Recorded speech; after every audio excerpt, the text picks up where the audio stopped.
So I am grateful to have in the building the one, the only Rich Maxwell.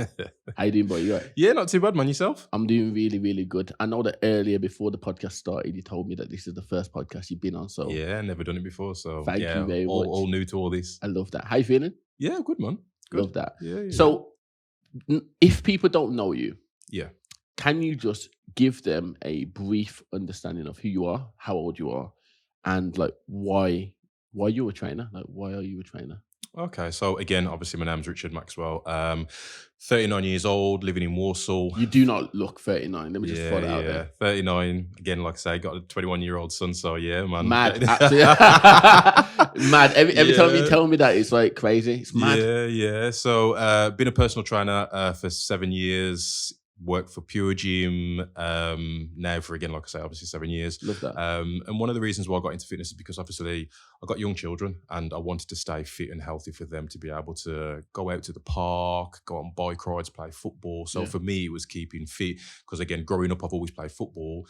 And then as I've got older, I've just like done your normal jobs. But then I found a passionate for fitness. Love that. And then once I got into the fitness, it was then like, how can I use my journey to help other people? Then obviously with being a busy parent, it's then helping other busy parents get out there and so have you got boys or have you got girls or have you got three boys? 3 boys? Yeah, three boys. I wasn't fortunate enough to have a girl, but that's crazy. That is. But there's like 3 boys in our family. There's myself, Abraham, and my other younger brother called Isaac, and we were like 3 golden boys. Yeah.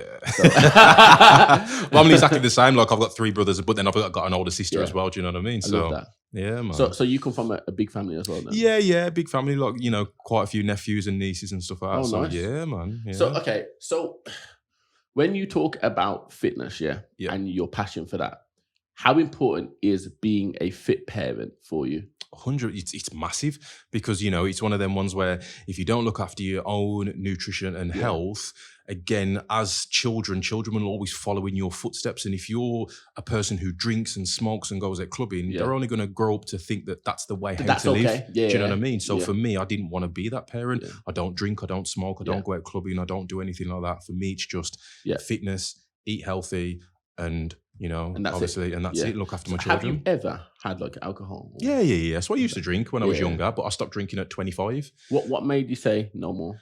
I think for me, it was an unhealthy lifestyle. Yeah. It was an unhealthy lifestyle. What made it unhealthy? Just again, smoking, drinking. Obviously, I wasn't really, as I'm the size I am now, I was a lot thinner. I was really, really thin. So I didn't look healthy. Yeah. So for me, I was always that skinny person and I wanted to put a bit of size on and exercise. And from growing up with my dad has always taken us to the gym. Yeah. Oh, do you know what I mean? So so from when we was kids, we've always trained. Really, do you know what I mean? So I've just followed in my dad's footsteps, and he used to bodybuild back in the 80s. Oh, wow. So now for me, it's just doing that. And then now that my son sees what I'm doing, he wants to train. He wants to train as well. So you were in football. Yeah, used to play football, yeah. And your son plays football now? Yeah, some plays football at the moment. Do you think it's so important for the parent to set that example? Yeah, 100%. 100%. Like, I really think, like, for my father, for example, and when he was here, like, he always gave an example of, his famous saying was, better than plenty, worse than some. Yeah. And loads of people look at me now and they're like, why are you always smiling? Dude, because my dad literally set an example of, I am better than plenty and I am worse than some. And these are even in stages of his life where he was literally on deathbed. And he's still saying, better than plenty, worse than some. And if a man can set that example as a parent, what is he leaving his child? Exactly, a legacy. Do you know what I mean? That legacy. So, yeah, 100%. I'm really grateful that you as a young man, you've took that up and you're running with that. Yeah, definitely. So, okay, you've come from a fitness background. Yeah. You spoke about the lifestyle that you used to live as a normal, typical 24, 23, 21, 22, 25-year-old young man going out clubbing, was you? Yeah. Partying, all of that stuff. How are you feeling while you're doing this? I suppose when you're in the moment, obviously, you're just one of the lads or, the group of your friends that go out and you drink and you're smoking. And then for me, it was just one day it just clicked and I was just like, you know what, this isn't for me. What do you think it was that clicked? I think it was just more of looking around and thinking, where do I see myself in the next 5-10 years? Do you know what I mean? Do I still see myself as a 25, 30, 35, 40. Even now, you still have people in their 50s going out clubbing and drinking, and people thinking it's okay to take their children out clubbing. Now, I didn't want to have that with my children. I wanted to have a bond with them where we was training and doing fitness and enjoying life. Do you know what I mean? Because that's your identity. That's it. Because your father had the same with you. Yeah, definitely. It's so important. Yeah, my mom and dad didn't drink or smoke, you know, so for me, we was never brought up around that. So for me, the only way to be brought up was around fitness and work. Okay, so I've got a real personal question for you then, okay? Did you suffer when you were younger about not knowing who you were? And the reason why I ask this, is because you've told me that your father and your mother did not do this. Then you said that you had done it. And then you said something clicked, and then you stopped doing it. Did you suffer with a lack of identity? Possibly, because I suppose obviously growing up, you don't know who you're around. Like, you know, obviously I've got older brothers and he had friends. So it was always, they were doing out, you know, going out clubbing. So it was always my older brother at the time when I was younger. He was like my older, because you always want to be like your older siblings. Do you know what I mean? So for me, then how much older is he than you? He's 43, so only 3 to 4 years older. Okay. Yeah, and then my younger's only 3 to 4 years between us. So it's like a few years between us. Then my sister's 44, 45. Do you know what I mean? So, very close. Very close ages. So growing up, it was, I always wanted to be my older brother. He was like my idol. Do you know what I mean? And then growing up, and then I thought, oh, this is not for me, man. And I couldn't handle my drink. I couldn't handle my drink. But how light are we saying? Are we saying that you were the guy at the end of the night? I was always the first person to go home. What? Yeah.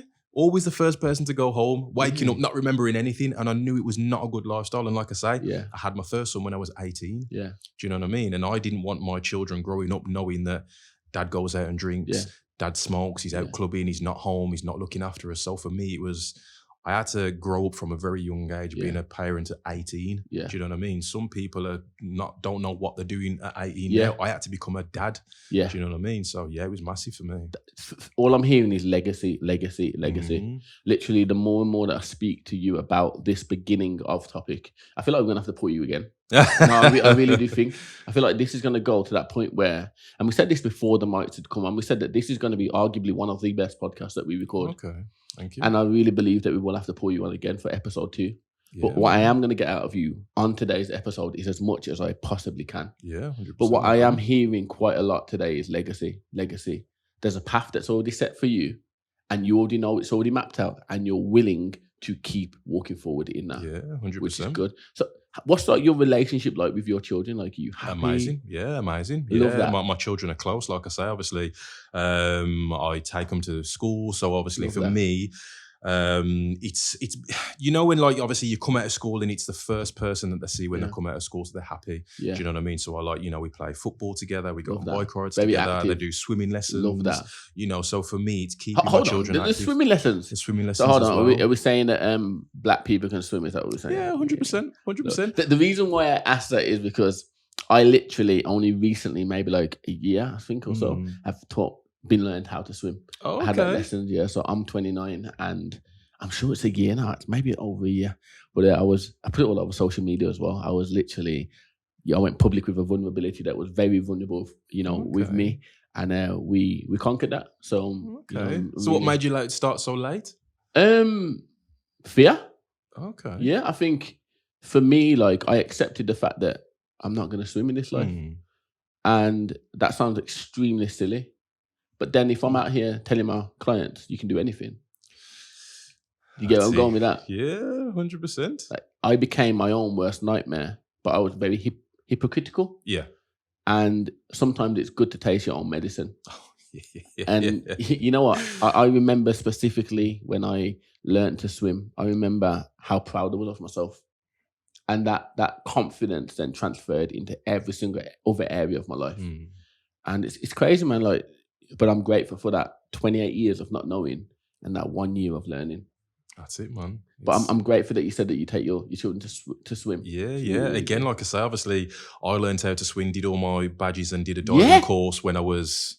Got a professional swimmer here. 7, 8. Love that. So again, that's our parents. My parents always got Legacy us into fitness and keeping fit and healthy. Do you know what I mean? And like with my middle son now, he's doing his junior lifeguarding. Wow. So once he turns 16 next month, next year, he can now do his adult lifeguarding. It's massive. It's then being able to learn a life skill. Life skill, that's the word. That's all it is. It's a life skill. Life skill is not just about obviously going to and jumping in a pool and learning with your friends. Yeah. You know, he now can save lives. Yeah.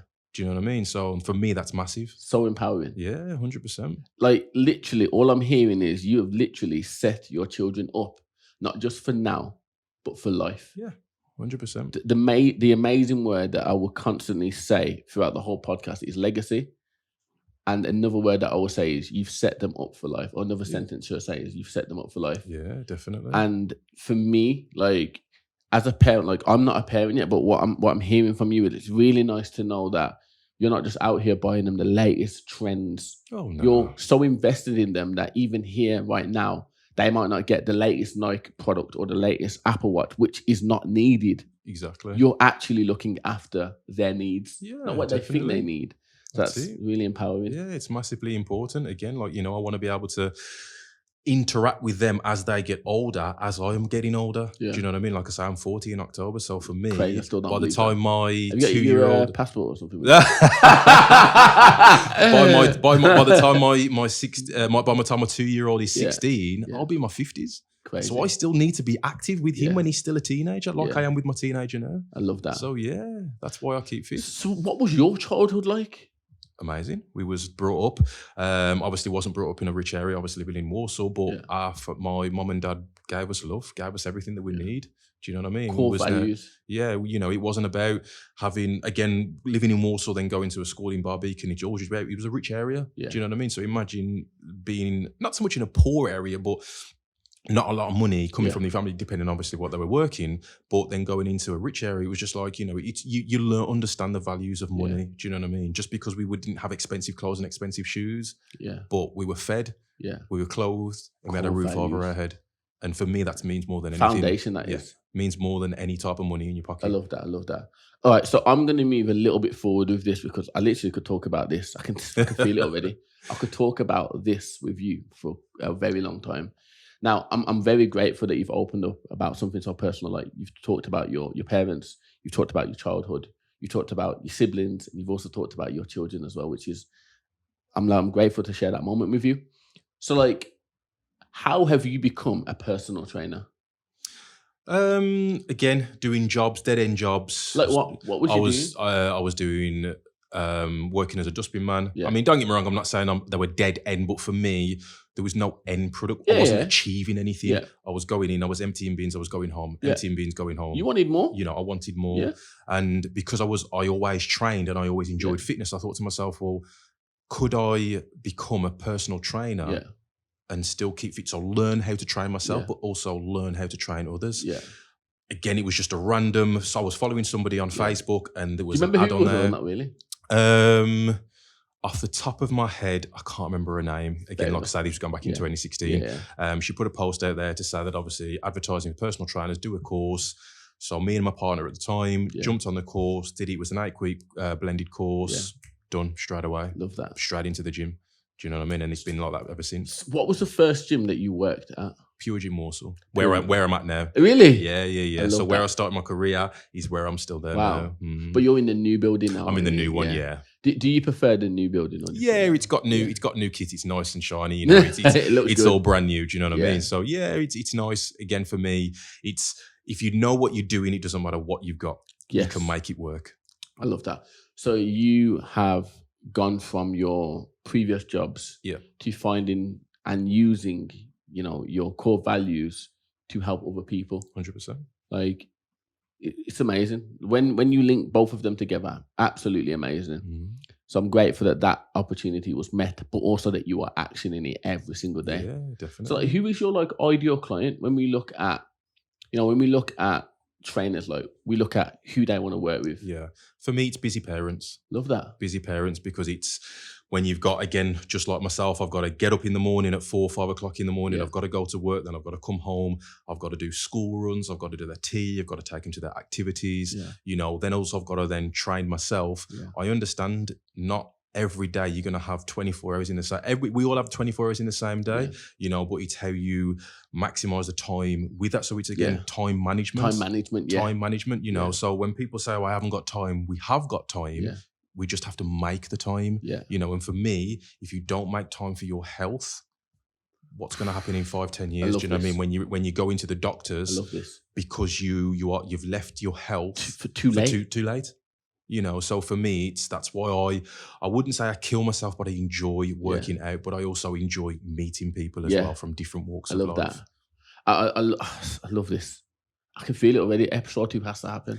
I can literally feel it already. Episode 2 has to happen. So, you know, you've met your dream job now. So you're in there. You're doing it every single day. You've been doing it 7 years now. Have you worked anywhere else other than Pure Gym Warsaw? So 2018, I became an assistant manager. Moved to Birmingham. Yeah, moved to Birmingham into the 2 different ones, Birmingham Maypole and Snow Hill. Yeah. Then came out and went. It's a bit of difference, isn't it? Going from personal training to being a manager. So I think it got to the point where, because I'd done it for so long, I wanted to try. I wanted to try something different, you know, see how the managers were. Yeah. And then I left in 2019, went to JD Gyms. It wasn't really the company for me, just because obviously of working in Pure Gym and they work completely different, you know, so the models were completely different. And then we went into lockdown. So when we went into lockdown, we went on furlough. And then for quite some time, I did building and landscaping. Oh, nice. Just with my friend while we was in there furlough. And then when I came out of that, because I wasn't really happy in the company I was with, I then did the building and landscaping for 12 months, but then I could still feel myself pulling back towards the gym. So then I was doing the 2. I was doing building and landscaping and PTing as well. Love that. So I was working it together. Where were you doing PT from at that point then? When I was finished, or when you were doing the building and landscaping and PT? I was doing it from home.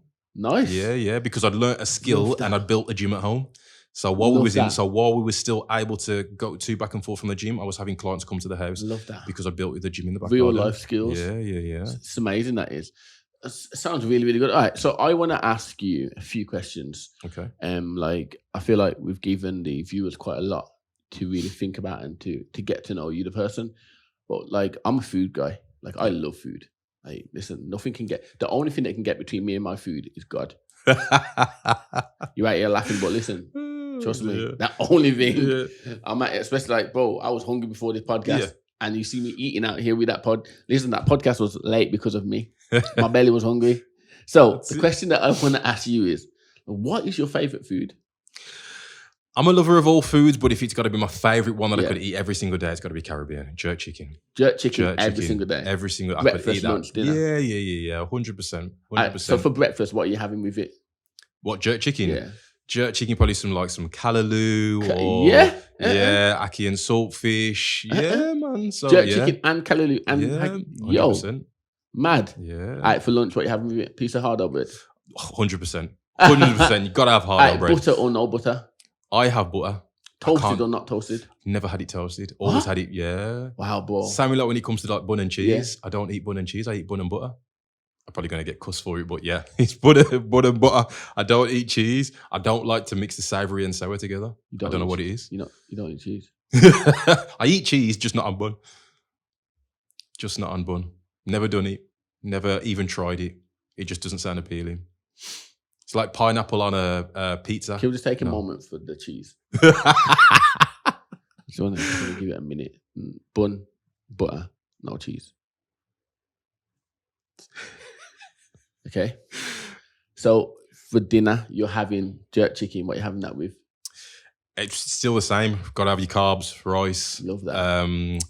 What's it called? Festival dumplings. Oh, nice. Love that. Yeah. Always I've got to have steamed veg as well. I've got another question for you then, okay? Okay. All right, so we had our athlete, O'Meal. He's like a pro fighter. We had him on here and he was giving it a big talk saying that he can do a 10,000 calorie challenge. So we're going to do that with him. Okay. I personally think out of everyone that I know, Chloe will be the one that will get 10,000. I spoke with her yesterday and said, she'll back 10,000. So I'll probably just make Chloe versus O'Meal for 10,000. Eat 10,000 calories. Do you reckon you could do it? Eat 10,000 calories? In a day.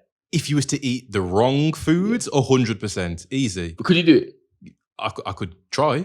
So you're saying in the challenge? I could go for it if we do. Yeah. I'm up for any type of challenge. Cool, so Listen, I love food, I don't know whether it's going to stay down, but you ain't using this toilet. If I can get it and shut my mouth, yeah, man, that's done. 10,000's boxed off. Nah, I love that. It sounds good. Okay, so we've established where your food is at. Okay, so you're 39 years of age, which I definitely don't believe at all. Like, I'm still saying passport and all that stuff, and driver's license, everything. This version of you, what would you tell a 16-year-old version of you? So you're looking back in time now. Yeah. And you're looking at yourself at 16. What advice have you got to tell yourself at 16? Should have started it at the beginning. Should have started as soon as I come out of school. For me, I didn't become a PT till I was 32. Yeah. But I think that was just because of the people I grew up with, the lifestyle I was living.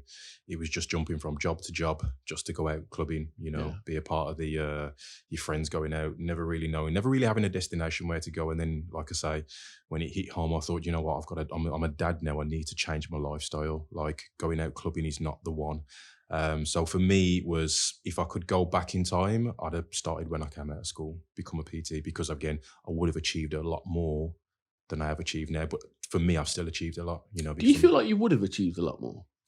I would have had a lot more knowledge because I would have started at a very young age. I see these teenagers coming out of college and, and they're like 18, 19 and becoming PTs, and they've got their whole life ahead of them, and they've got so much to learn. And the way that we were brought up to how the generation is now, times have changed. It's massive. Like, fitness was only mainly like bodybuilders and not really that much, or you was into like a particular sport, never really personal trainers, and now as everything's changed, everybody wants to either be a personal trainer or a fitness influencer, so for me, I would have had a lot more knowledge and known a lot more now. Whereas, like I say, for me, I feel like I'm now learning from the youngsters of seeing everybody coming up and doing different things. Yeah. So if I could go back in time, I'd have started it a lot younger. I love that. I think it's interesting because I know quite a lot about you now from interviewing you on this podcast. And I'd question that. And the reason why I'd question it is because you said to me that up until the age of 25, you're around the wrong people. Mm-hmm. And you also said that you were drinking and you were living that life. Yeah. So it's that question that we will never, ever be able to answer. What I would ask you right now is, in 5 years from now, where will you be? For me, I still want to be around the fitness industry, but obviously I'm looking to transfer more online, just because, again, I don't want to be a PT on the gym floor forever, because as my children get older, I want to be able to spend a lot more time with them. So legacy, if I can transition from being a in-gym PT to doing online PT, then all an online coach, I've got more time to spend with them as they grow older. Yeah. Do you know what I mean? To be able to do a lot more with them.